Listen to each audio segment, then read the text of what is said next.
শিৱসাগৰখন তোমালোকৰ বাপেকৰ সম্পত্তি নহয়তো।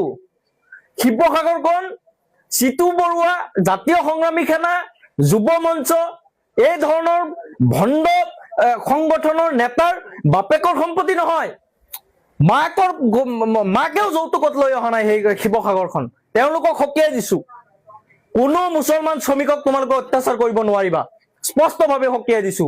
বিদেশী খেদিব, চৰকাৰে খেদিব, আমি সহমত পোষণ কৰিছো। কোনোবা যদি বিদেশী বহিৰাগত সন্দেহজনক লোক আছে, আইনগতভাৱে তোমালোকেও সহযোগ কৰা, আমিও সহযোগ কৰিম।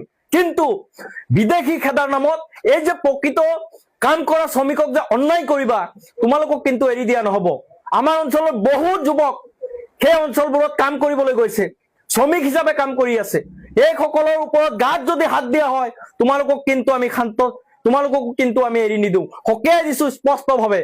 কোনোবা বহিৰাগত বিদেশী সন্দেহজনক নাগৰিক যদি আছে, আলোচনা কৰা, চৰকাৰক তোমালোকে দাবী জনোৱা, চৰকাৰক দাবী জনোৱা। তোমালোকে আইন হাতত তুলি ল'বলৈ কোন হয় তোমালোক? সেই নিৰীহ শ্ৰমিকসকলক যে অত্যাচাৰ চলোৱা সময়ে সময়ে গণ উন্মোদনা যে সৃষ্টি কৰা, আইন ব্যৱস্থাৰ সম্পূৰ্ণ পৰিপন্থী কাম তোমালোকে কৰি আছা। এই ধৰণৰ কাৰবাৰ বিলাক সহ্য কৰা নহব। স্পষ্টভাৱে সকীয়াই দিছো। কোনো বৈধ ভাৰতীয় প্ৰকৃত নাগৰিকক যদি হাৰাশাস্তি কৰা হয়, তোমালোকক কিন্তু এৰি দিয়া নহব। এই কথাটো ভালদৰে মনত ৰাখিবা। কাৰণ উজনি অসমখন আমি শিৱসাগৰখনক মিলনভূমি বুলি ভাবো। ঐতিহাসিক শিৱসাগৰখনৰ কালিমা খানিবলৈ তোমালোকে যিবোৰ আৰম্ভ কৰিছা, এয়াই নেকি তোমালোকৰ জাতীয়তাবাদ? এইবিলাক চৰিত্ৰ, এইবোৰ মানি লোৱা নহব। চিতু বৰুৱাক বিশেষকে সকীয়াই দিছো।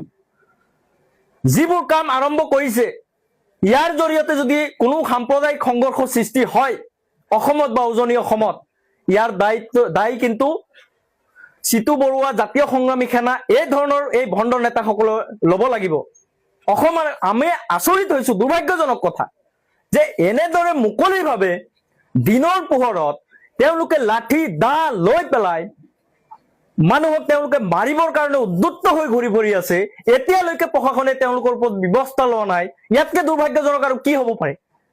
আইন ব্যৱস্থা আছেনে নাই অসমত? আইন ব্যৱস্থা আছেনে নাই? অসম আৰক্ষীক অনুৰোধ জনাইছো, আইন শৃংখলা জনিত কোনো পৰিৱেশ যাতে তেওঁলোকে সৃষ্টি কৰিব নোৱাৰে, তাৰ কাৰণে ব্যৱস্থা লওক। যোৱাকালি আমি দেখা পাইছো ইউনুছ তামুলীয়ে সংবাদ মাধ্যমত কিবা মন্তব্য দিয়াৰ কাৰণে তেখেতক লিগেল নটিচ দিয়া হৈছে। আমি ভাল পাইছো।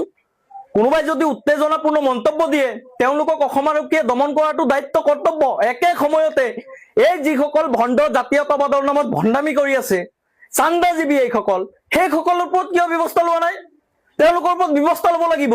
অসম আৰক্ষীক অনুৰোধ জনাইছো, আপোনালোকে আইন শৃংখলা সুৰক্ষিত ৰাখক উজনি অসমত। উজনি অসমৰ পৰিৱেশ বিনষ্ট কৰা এই ভণ্ড নেতাসকলৰ ওপৰত ব্যৱস্থা